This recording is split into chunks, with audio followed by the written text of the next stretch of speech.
Naka-break ka ba? Pabalik na sa trabaho? Pauwi ka na ba? Aba, kahit nasaan ka, dapat alam mo pa rin ang nangyayari sa paligid mo. Mas magandang pasalahan na muna ang mga latest na mga balita. Oras na ng rush hour. Oras na din na malaman ang updated na mga pangyayari.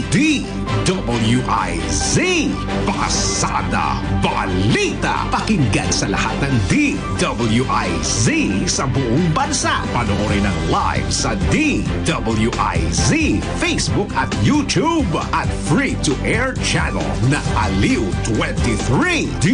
DWIZ Pasada Balita. Kasama sina Raul Esperas at Jam Terayo. DWIZ Pasada Balita. Advisory Council na bubusisi sa courtesy resignation letter ng PNP official sa issue ng illegal na droga pinangalanan na.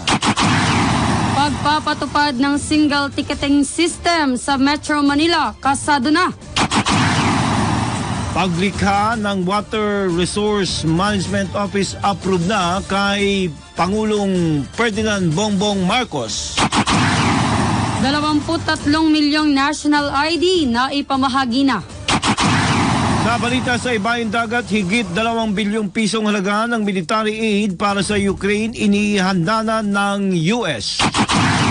Balitang pampalakasan, Alyssa Valdez nangihinayang sa pag-alis ni Jaja Santiago sa Creamline Cool Smasher. Sa usaping pangkalusugan, benepisyong taglay ng bawang alamin. Balitang showbiz, Paolo Contis hindi na magpapaapekto sa kanyang mga basher. At sa trending news, Aspin na nagbabantay sa panindang tinapa, viral. Pasada Balita.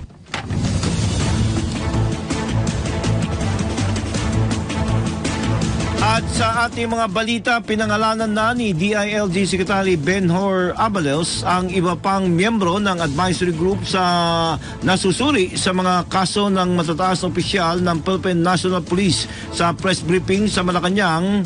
Kabilang sa mga pinangalanan ang mga miyembro ng 5-man advisory group ay sina Baguio City Mayor Benjamin Mangalong, PNP Chief Rodolfo Asurin Jr., dating DND Chief Gilbert Chedoro at retired Major General Isagani Neres. Habang ang panglima naman na miyembro ay ayaw munang mapagpabanggit ng pangalan. Maliban dito, titignan ng maigi ang mga aligasyon at tanging ang mga guilty lamang ang uusigin o kakasuhan. Tamang tao para pamunuan ang DSWD. Ito ang reaksyon ni dating DSWD Secretary Erwin Tulfo sa appointment ni Congressman Rex Gatchalian bilang kalihim ng nasabing ahensya. Sinabi ni Tulfo na naniniwala siyang nasa mabuting kamay ang DSWD sa pamumuno ni Gatchalian at tiyak na maibibigay ang lahat ng mga ayudang dapat mapakinabangan ng mga Pilipino, lalo na kung may kalamidad. Give me a chance. Ito ang apela ni Congressman Rex Gatchalian matapos maitalaga bilang bagong DSWD Secretary. Sinabi ni Gatchalian na handa siyang patunayan ang kanyang sarili at makapag-perform ng maayos bilang kalihim ng DSWD.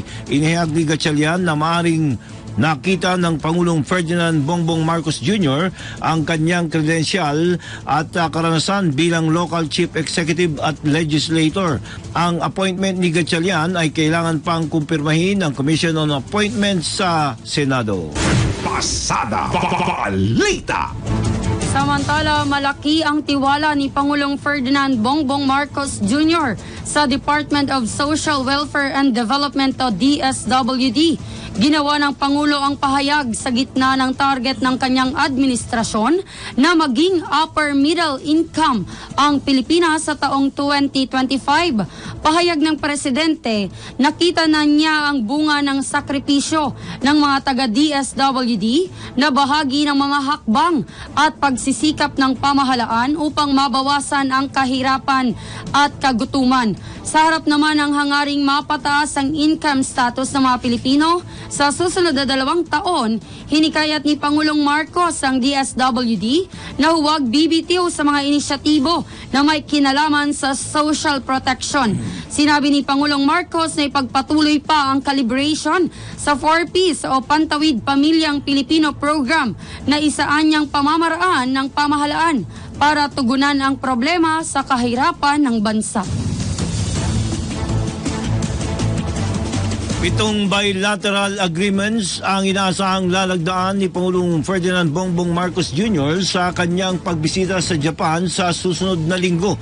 Ito ang pinabatid ni Department of Foreign Affairs Secretary Neil Imperial na pupunta ang punong ehekutibo sa Tokyo mula Pebrero 8 hanggang 12 para mas palakasin ang ugnayan ng Pilipinas at Japan. Kabilang sa mga bilateral documents o agreements na inaasahang pipirmahan ng Pangulo ay may kaugnayan sa infrastructure development, defense, agriculture, information and communications at iba pang mga kasunduan. Samantala, magkasama si Pangulong Ferdinand Bongbong Marcos sa biyahe makakasama ni na Pangulong Marcos sa biyahe sina First Lady Attorney Luis Lisa Araneta Marcos, former President Gloria Macapagal Arroyo, Senate President Juan Miguel Zubiri Jr. o Juan Miguel Zubiri, Speaker Martin Romualdez, Foreign Affairs Secretary Enrique Manalo at Finance Secretary Benjamin Diokno. Kabilang din sina Trade and Industry Secretary Alfredo Pascual, Energy Secretary Rafael Lotilia,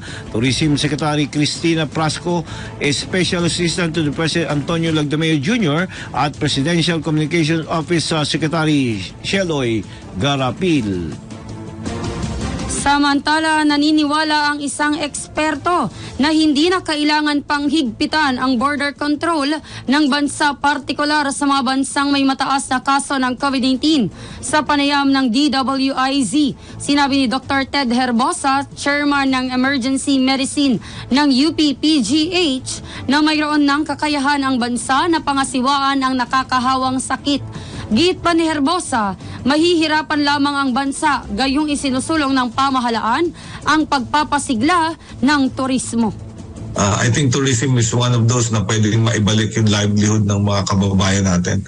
Kasi lahat meron transportation, pagkain, mga sites, at makakatulong talaga yung hindi na mag-border control. Okay. And kung may makapasok man, alam na natin ang gagawin. Isolate natin siya at i-prevent natin na kumalat or maging outbreak sa Pilipinas. Yan ang tinig ni Dr. Ted Herbosa, Chairman ng Emergency Medicine ng UP-PGH sa panayam ng DWIZ. Samantala, dumako tayo sa labas ng himpilan. Patuloy na pagbibigay ng COVID-19 allowances sa mga health workers ipinag-utos ni Pangulong Ferdinand Bongbong Marcos. Report ni Patrol 13, Gilbert Perez. Ipinagutos ni Pangulong Ferdinand Marcos Jr. ang patuloy na pagbibigay ng COVID-19 allowances sa mga health workers sa bansa. Kahit na inalis na ang state of calamity na dineklara sa bansa dahil sa pandemic, binigyan din ni Pangulong Marcos na kahit wala ng state of calamity ay hindi maapektuhan ng pagbabayad sa mga health workers ng kanilang mga benepisyo. Patatandaan nilagdaan ni dating Pangulong Rodrigo Duterte ang Proclamation number 929 na nadeklara ng state of calamity sa buong bansa noong March 2020. Dahil nga sa pagkalat ng coronavirus. Samantala, nabanggit din ni Pangulong Marcos ang COVID-19 situation sa bansa kung saan tinalakay na rin daw nila ng mga opisyal ng DOH ang procurement ng mga bagong bakuna. Subalit halos 1.3 million doses na raw na anya ng bakuna ang naipadala ng COVAX facility sa Pilipinas. Dahil dito hindi na rin niya dapat inaapura ang pagbili ng mga bagong bakuna, lalo pat pababa na ng pababa ang COVID-19 cases sa buong bansa. Patrol 13, Gilbert Perez para sa impilang may todong lakas. DWIZ nagbabalita ng tama, naglilingkod ng tama. Maraming salamat, Patrol 13, Gilbert Perdes. Samantala, nakipagtulungan na rin ang Department of Information and Communications Technology o DICT sa mga lokal na pamahalaan para sa pagpapaigting ng SIM registration campaign nito. Ayon kay DICT spokesperson Undersecretary Ana May Lamentilio, ilang mga alkalde ang nagpahayag ng kanilang suporta sa SIM registration sa pamamagitan ng paghikayat sa mga nasasakupan ng mga ito at pagpapakalat ng mga impormasyon sa mga komunidad. Inaasahan anya nilang mababa pa rin ang bilang ng mga nagpaparehistro ngayong nasa 2 buwan na lamang ang programa. Ngunit darami pa ito kapag malapit na ang deadline o Abril 26. Upang makatulong sa pagtugon sa inaasahang pagbaba ng bilang, sinabi ni Lamentilio na sinimulan na ang assisted SIM registrations sa mga remote areas, ngunit hindi lahat ng 169 million active mobile subscribers ay inaasahang magpapa-register. Pasada Balita. Bubuhayin naman ng Department of Health ang telemedicine consultation. Ito'y ayon kay Health OIC Maria Rosario Berhere ay upang hindi mapag-iwanan ng mga nasa malalayong lugar sa tulong medisina ng gobyerno. Binigyan din ni Yusek Berhere na malaking tulong ang telemedicine consultation noong nakasagsagan ng COVID-19 pandemic kung kailan limitado ang paglabas ng mga tao. Nakikipag-ugnayan na rin sila sa regional offices ng DOH o ng DOH para muling pagbuhay sa telemedicine consultation. Samantala, labas muna tayo ng himpilan. PhilHealth President kinastigo ni Senator Tulfo. Ang buong detalyeng yan ihati ni Patrol 19, Celi Ortega Bueno. Kinastigo ni Senator Raffy Tulfo si PhilHealth Acting President Emmanuel Ledesma Jr. kasunod ang pahayag nito na simula ng manungkulan siya sa ahensya noong November 2022 ay wala pa siyang nakikitang katiwalian. Sa pagdinig ng Senate Committee on Health and Demography, umapila si Tulfo kay Ledesma na linisin at alisin na ang mga tauhang sangkot sa irregularidad. Bilang tugon, sinabi ni Ledesma na nangako siya kay Pangulong Ferdinand Bongbong Marcos Jr. na tutugunan ang mga pagkukulang ng PhilHealth. Subalit, umapila siya sa committee na bigyan siya ng honeymoon period para magawa ito. Idinagdag pa ni Ledesma na simula nang maging presidente siya ng ahensya ay patuloy ang kanyang pagbusisi sa posibleng katiwalian sa kanilang tanggapan at hanggang sa ngayon ay walaan niya siyang nakikita.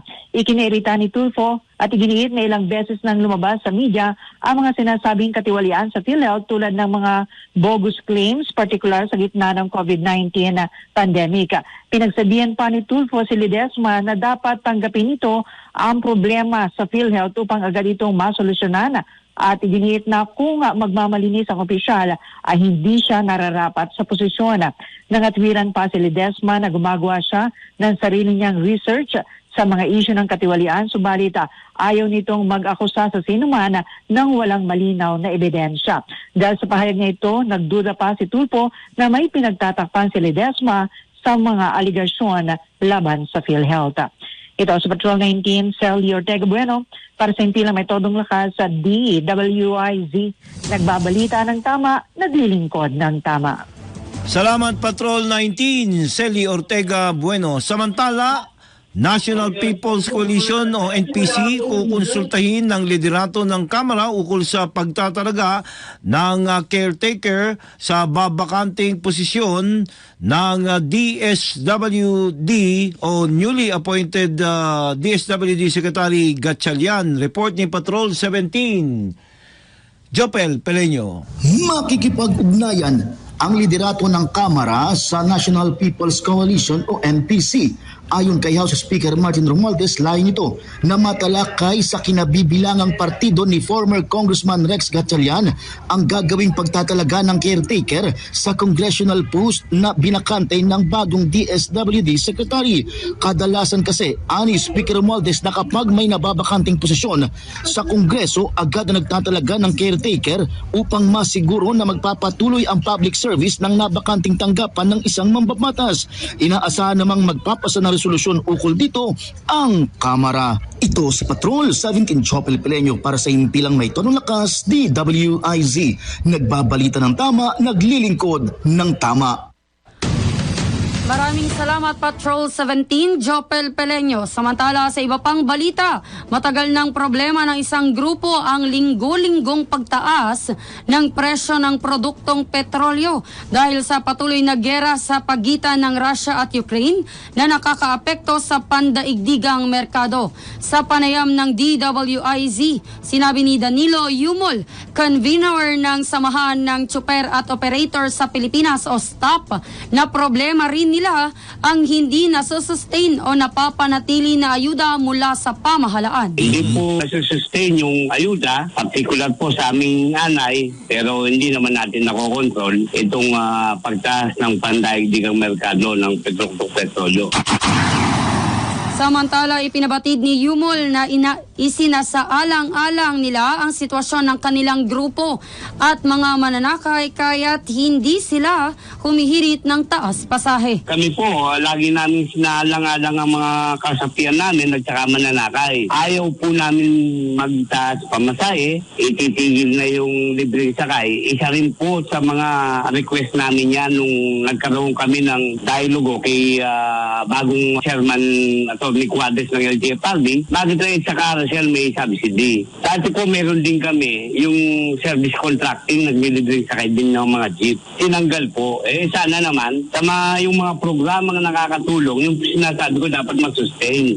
Sana naman, ito po kaligi ng ekonomiya ang sinasabi, kami yun, backbone ng economy, kami yun, tulungan naman nila kami. Paano rin kami mabuhay. Yan ang tinig ni Samahan ng Tsuper at Operator sa Pilipinas, Convener Danilo Yumol, sa panayam ng DWIZ.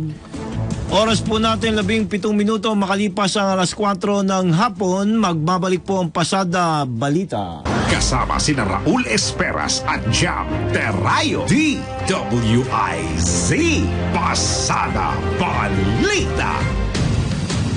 Balik po tayo sa Pasada Balita. Kasama po ang inyong mga lingkod.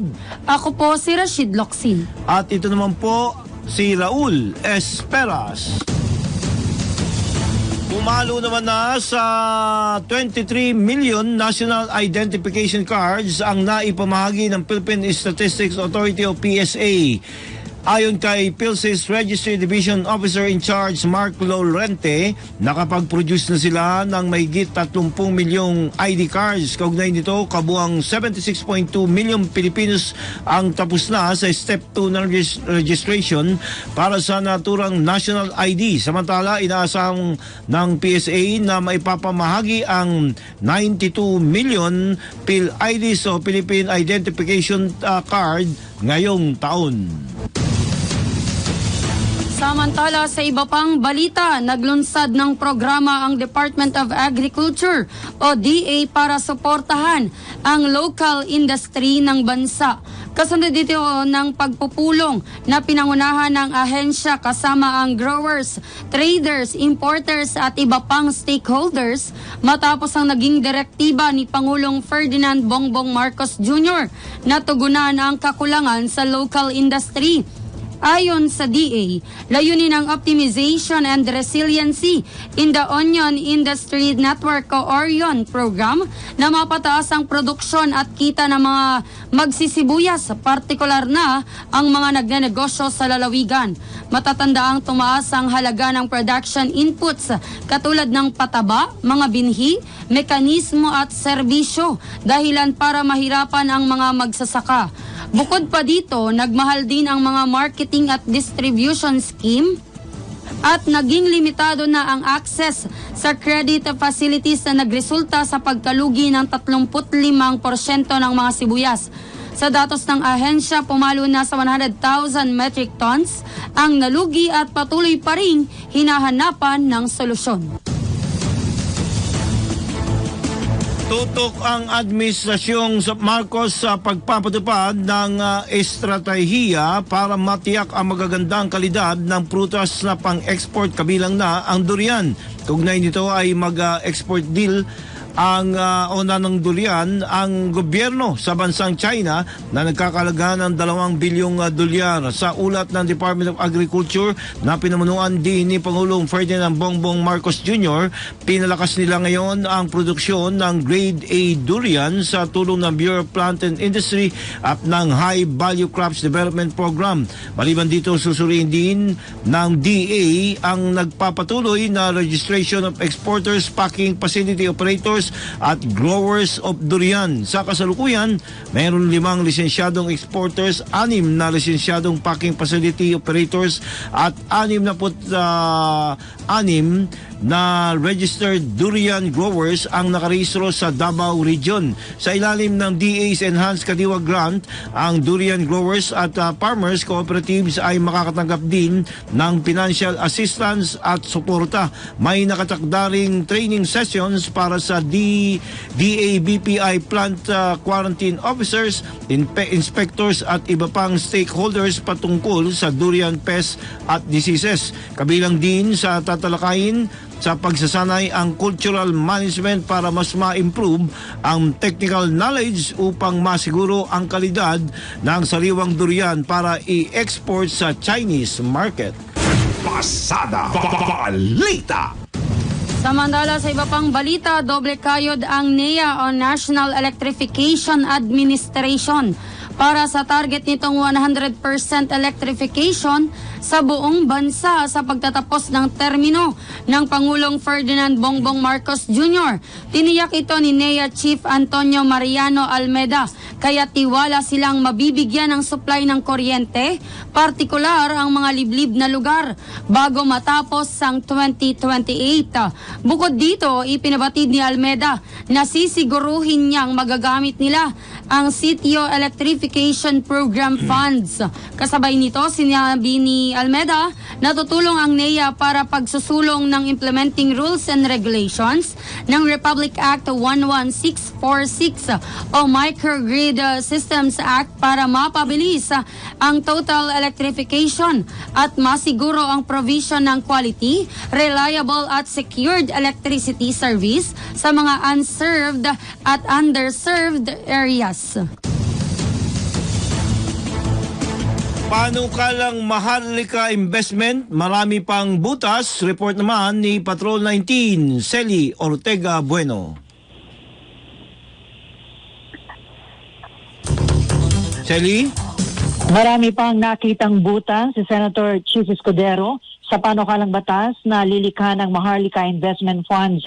Sa unang pagdinig ng Senado sa nabanggit na panukala, pinunan ni Escudero na wala itong provision na nagsasabi kung ano ang magiging ganansya o yung return of investment sa net earnings ng pagkukunan ng pondo tulad ng Land Bank of the Philippines na pagkukunan nito ng 50 billion at 25 billion man mula sa Development Bank of the Philippines o DBP.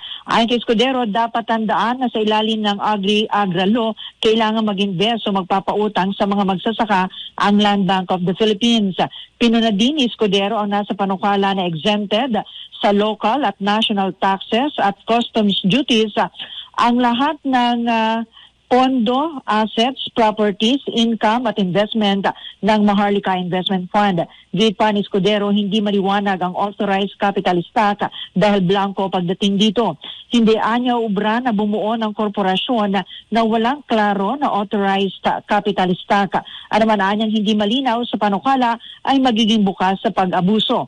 Ayon kay Escudero, kung ngayon sila magbobotohan, boboto siya laban sa MIF dahil sa mga nakikita niya na butas meron ito.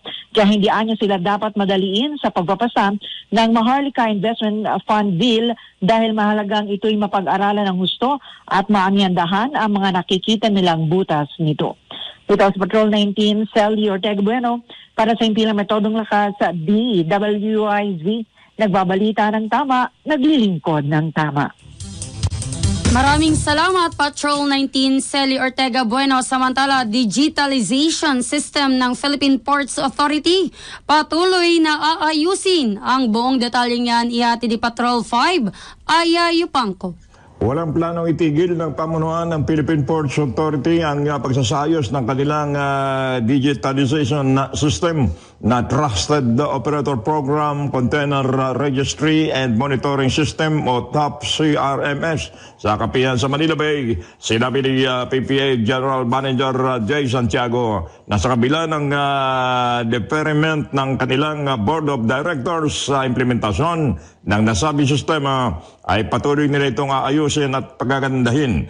Aniya, deferment lang naman ang utos sa kanila at hindi yung kanselasyon, kaya tuloy pa rin. Aniya ang TOP CRMS. Sinabi din na Santiago na sakali mapabigyan sila na may paliwanag sa mga tinatawag niyang decision makers at mga sumasalungat dito, ang kanilang sistema ay kumpiyansa siya na maiintindihan ng mga ito ang halaga ng TOP CRMS. Una lang sinabi ni Santiago na deferred indefinitely ang implementasyon ng TOP CRMS dahil sa oposisyon laban dito. Ito si Patron number 5 ay upang Comparison Pilamento de Lakas, DWIC. Nagbabalita ng tama, ang lilingkod ng tama. Salamat Patrol 5, Aya Yupangko. Samantala, sisimulan na sa Abril ang pagpapatupad ng single ticketing system sa NCR o National Capital Region. Ayon ito kay San Juan City Mayor Francis Zamora, pinuno ng MMC o Metro Manila Council matapos ang kanilang pulong kung saan inaprubahan ng konseho ang Metro Manila Traffic Code na gagamitin para sa single ticketing system sa Metro Manila. Ipinabatid ni Zamora na bago mag-March 15 ay kailangan maamyendahan ng Metro Manila LGUs ang kanilang ordinansa kaugnay sa traffic policies. Sinabi naman ni MMDA Chairman Romando Artes na sasagutin ng MMDA ang pambili ng equipment na kailangan para sa nasabing single ticketing system. Samantala, ikinoconsider na ng DMW o Department of Migrant Workers ang pag-blacklist sa anitoy problematic recruitment agency sa Kuwait dahil sa kaso ni Julie B. Ranara. Ayon kay Migrant Workers Secretary Susan Tuts Ople, tututukan nila kasama ang kanilang counterparts ang kahinaan ng bilateral labor agreement sa Kuwait. Sinabi ni Ople na mas maraming issue silang pag-uusapan tulad ng reporting mechanisms, tracking ng welfare cases, at posibleng whitelisting at blacklisting ng recruitment agencies na ipinatutupad na rin ngayon ng bansa sa Saudi Arabia. Tiniyak ni Ople ang pagtutok ng DMW sa lahat ng aspeto para sa kaligtasan ng mga OFW. Pasada Balita. Tanging maliliit na alagang hayop lamang ang maaring isakay sa Light Rail Transit Line 2 o LRT2. Ito'y ayon kay LRT Administrator Attorney Hernando Cabrera, makaraang payagan na ang mga maliliit na hayop sa mga istasyon at tren ng LRT2 simula ngayong araw. Sinabi pa nito na ang mga alagang hayop ay dapat na fully vaccinated laban sa rabies, nakalagay sa carrier at nakasuot ng diapers. Gayunman, ayon kay Cabrera, ay maaari nilang tanggihan o hindi payagang makasakay ng tren ang ilang may ingay o agresibong hayop. Yung mga pets po natin hindi pwedeng magpakain habang nasa loob po ng stasyon o sa loob ng tren. And then dapat bago pa lang pumasok sa stasyon, nakalagay na sa cage or carrier yung ating mga pets. Hindi pwedeng nakalish tapos pakalat-kalat tayo doon sa loob ng stasyon. Okay. Yung mga pets natin na aggressive, hindi natin maiwasan yan or maingay, pwede namin i-refuse. We reserve the right to i-refuse yung entry. Muli namang paalala ni Cabrera na sa mga mananakay na tili pa rin ang health protocols kontra COVID-19 sa loob ng tren. Well, lagi kong inuulit yan, yung dalawa yan. Yung una, yung safety protocol natin, safety security protocol natin. So, lahat ng pasahero natin dadaan doon sa walkthrough na metal detector. Tapos lahat ng gamit idadaan doon sa x-ray machine. And then, pangalawa, yung health protocol natin in place pa rin. So, may temperature check tayo. dapat nakamask pa rin. And then as much as possible, mini-maintain natin yung social distancing hanggat kaya.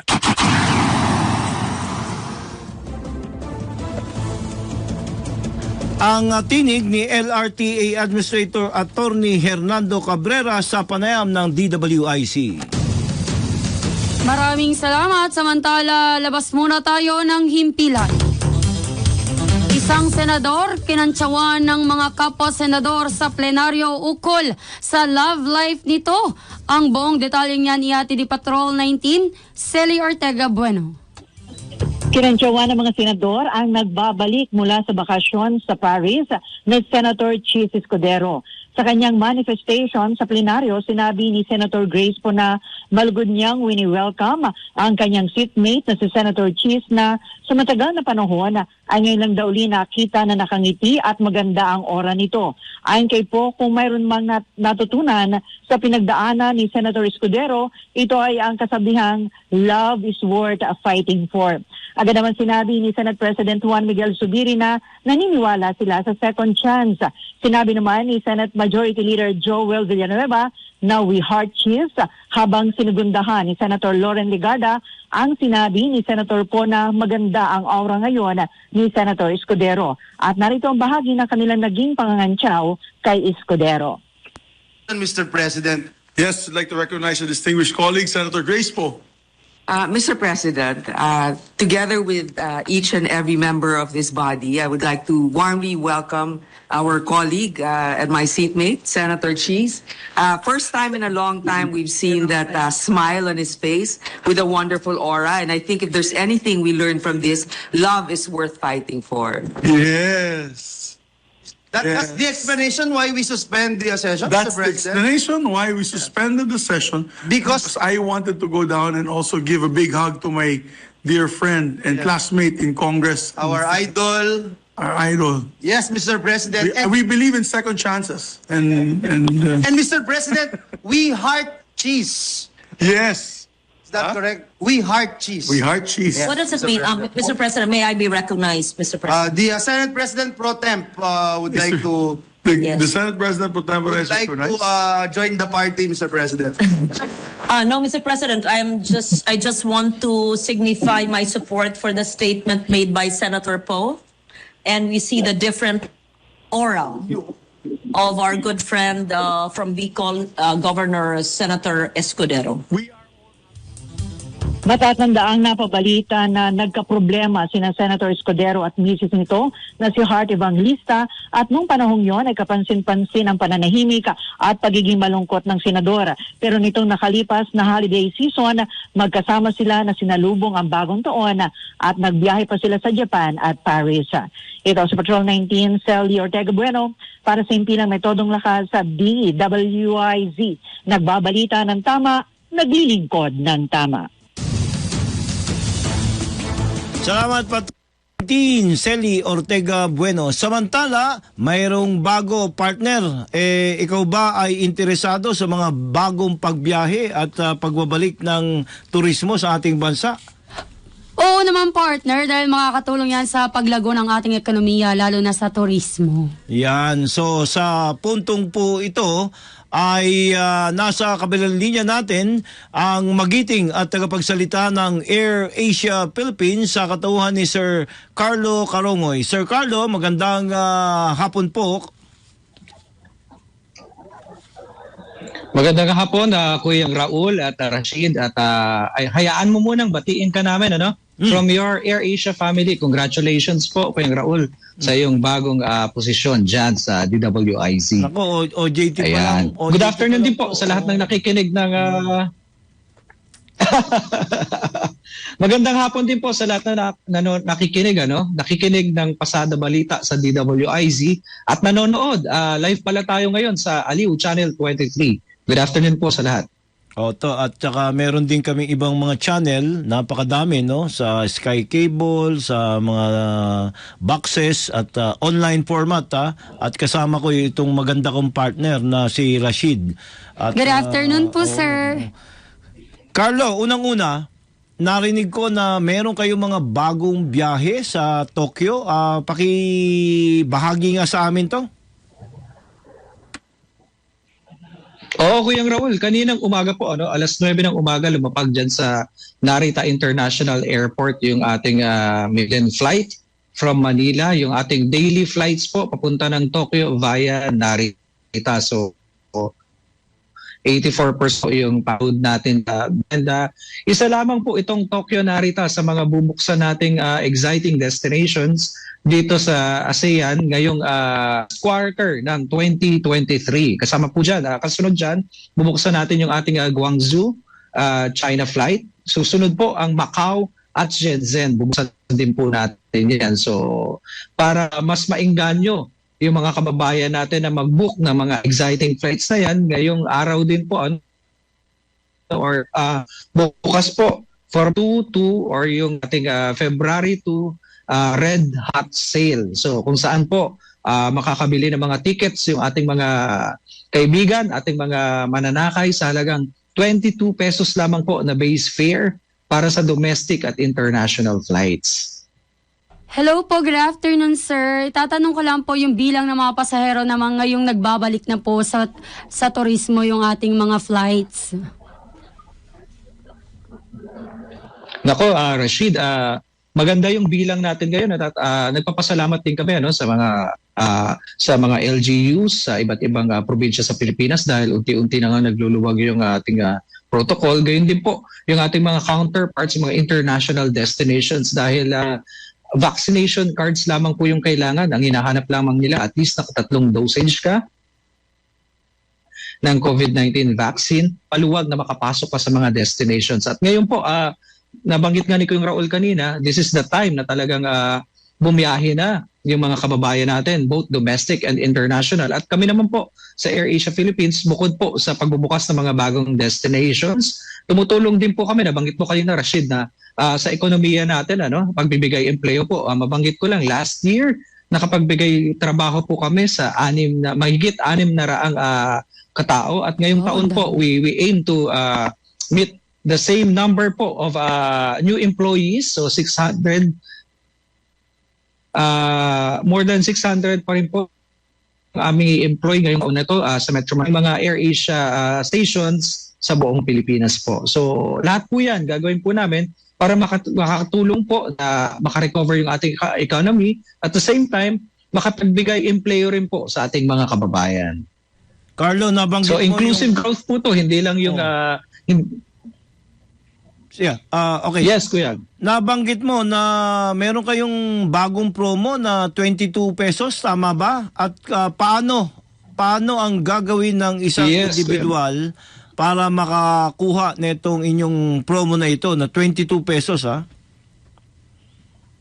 Nako, available po to, Kuya Raul. Bukas na po, February 2, abangan nyo na. Kahit madaling araw. Kung meron pa kayong AirAsia Super App, available po to sa AirAsia Super App or sa website po natin. Lahat ng destinations po na domestic, 22 pesos lang yung one-way base. At kung kayo po ibabiyahe, bigyan ko kayo ng halimbawa, kung pupunta po kayo ng Osaka at Tokyo, ang base fare po nito nasa mahigit 2,000 lang.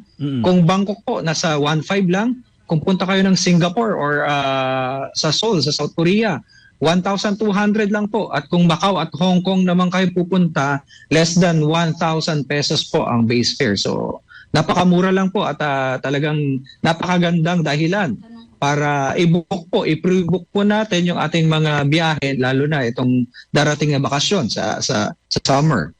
Wow, grabe po pala itong one-way base fare nyo sa Tokyo at sa iba pang lugar. Pero sir, nakita ko din po kasi dito, paki-explain naman po itong biggest baggage offering. Kasi from 20, 25, 30 to 40, may 60 kilogram na din po pala kayo. Oo, mabuti na banggit mo yun, Rashid. Kami lang po ang bukod tanging airline na nag-offer ng ganyang service ngayon. At naisip kasi namin to, yung mga kababayan kasi natin na bumabalik ng Pilipinas, mga OFW man yan, or yung nagbabakasyon dito sa Pilipinas, problema nila talaga yung bagahe. Kaya nag-offer na kami, tinodo na namin, 60 kilogram na po, todo siya.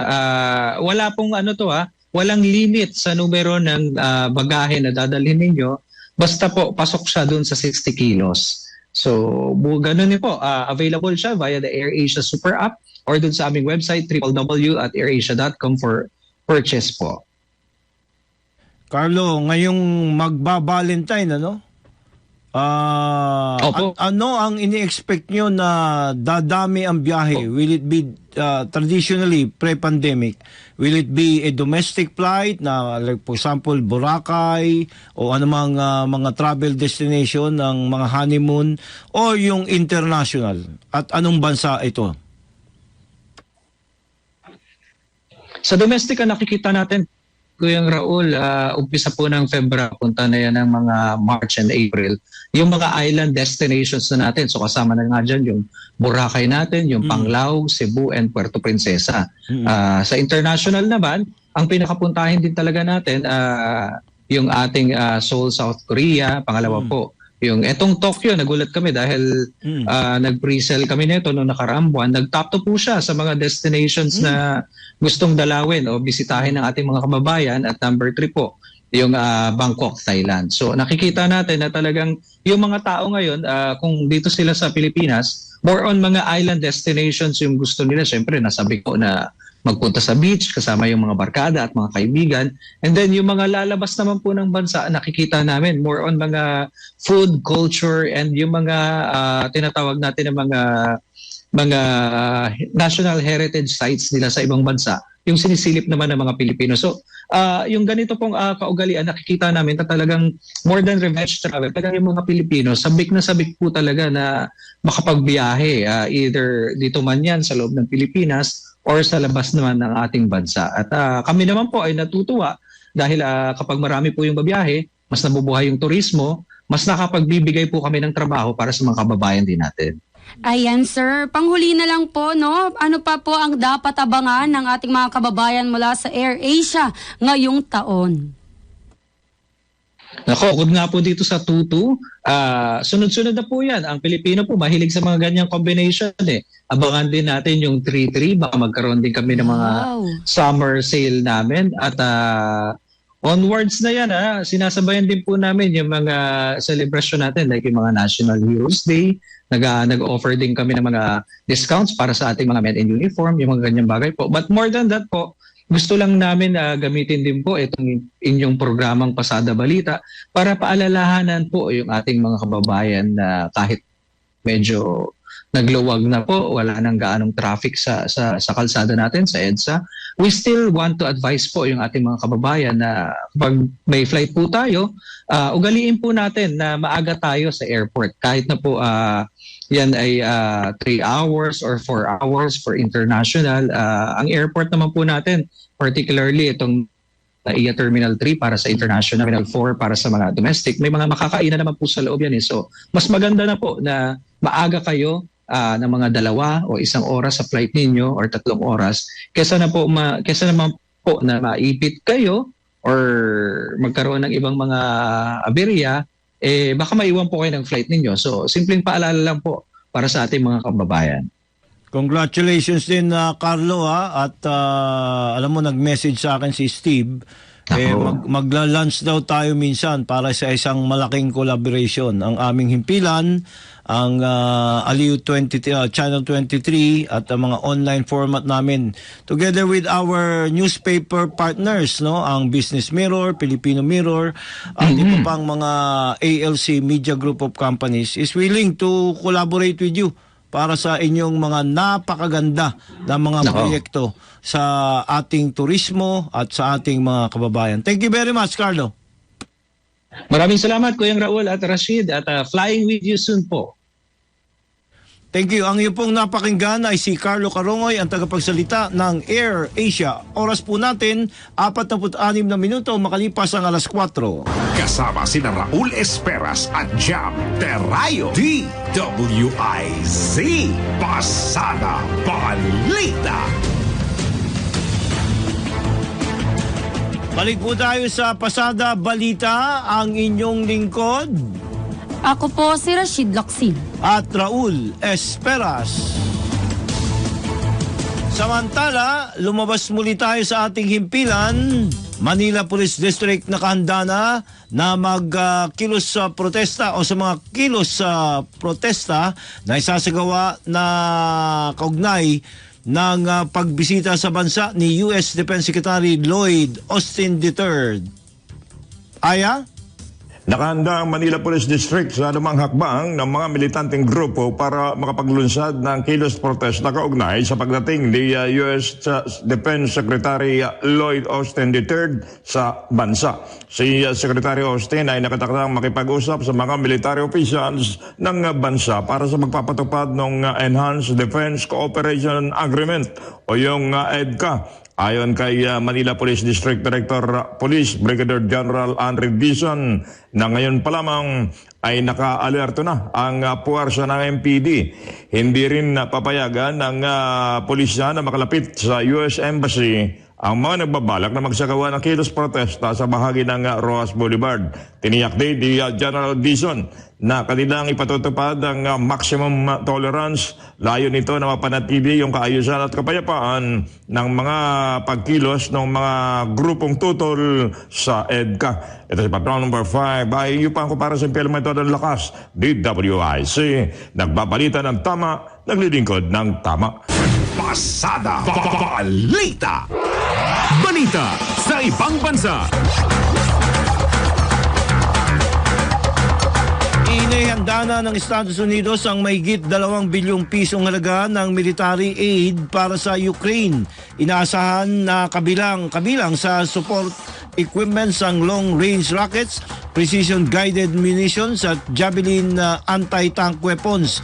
Nabatid na abot sa kabuuang 27.2 bilyong pisong halaga ng security assistance ang naipamahagi ng US sa Ukraine bilang bahagi ng suporta sa laban nito sa Russia.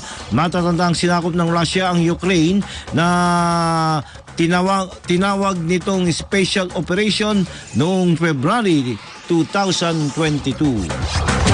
Sa sports, balitang pampalakasan, malaki ang panghihinayang ni Kremlin Cool Smashers Ayla Valdez Alyssa Valdez sa pag-alis ni middle blocker Jaja Santiago sa Women's National Volleyball Team. Ito'y matapos magpasya si Santiago na kumuha ng Japanese citizenship dahil pangarap nitong makapaglaro sa Olympic Games. Malakas kasi ang pag-asa ng Japan na makapaglaro sa Olympics dahil ilang beses na itong nagkwalipika sa naturang quadrennial meet. Dahil dito nawala ng line-up ang national team. Ngunit nilinaw naman ni Valdez na inirerespeto nito ang desisyon ni Santiago.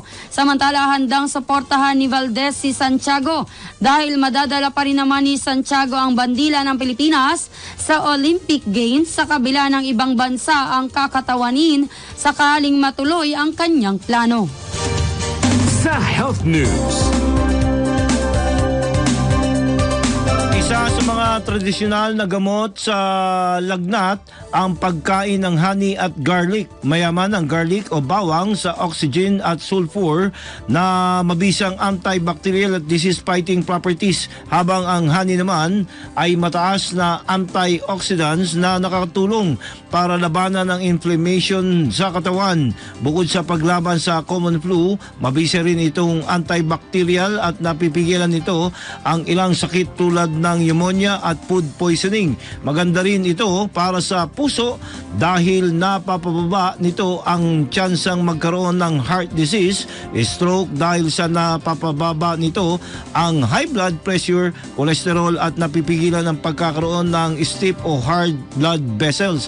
Mainam din ito para sa utak dahil nagproprotektahan nito ang utak laban sa dementia at Alzheimer's disease. Para ma-enjoy ang mga nabanggit na health benefit, maaari itong isama sa mga lutuin o maaari itong i-take o inumin bilang nutritional supplements. sa entertainment o trending news. At Balitang showbiz, hindi na magpapaapekto si Paolo Contis sa mga bashers na sunod-sunod na namang umaatake sa kanya. Kasunod ito ng pag-amin ng aktor na hindi siya nagbibigay ng sustento sa mga anak at relasyon nila ni Yen Santos. Ayon kay Paolo, mayroong nakakaintindi at natutuwa sa pagiging totoo at pag-amin niya sa nagawang kasalanan. Pero hindi niya maalis ang karamihan sa netizens na nambabash sa kanya. Sa ngayon, wala raw siyang panahon para intindihin pa ang mga sinasabi ng iba dahil hindi umano alam ng mga ito ang kanyang pinagdadaanan. Trending ngayon. Viral ngayon sa social media ang larawan ng isang aspin na todo bantay sa panindang tinapa. Sa ibinahaging litrato ni Roy Akdal, makikita na tahimik lang na nagbabantay ang aspin at mukha rin itong mabait. Aspin tinapa vendor saad pa sa caption ni Roy. Tuwang-tuwa naman ang mga netizen na nakakita sa larawan. Comments na mga ito, kabait naman ang bantay, pabili po ng magkano ang tagabantay. Huwag ka magpapautang, wala ka pang buena mano, lagot ka sa daddy mo. Ha ha ha ha. Sa ngalan po ng ating technical team, sa ating mga writers at mga napakasipag na mga kasamahan sa News Center, sumainyo ang isa pang edisyon ng Pasada Balita. Raul Esperas, nagbabalita ng tama. Rashid Locsin, naglilingkod ng tama. Kasama sina Raul Esperas at Jam Terayo. DWIZ.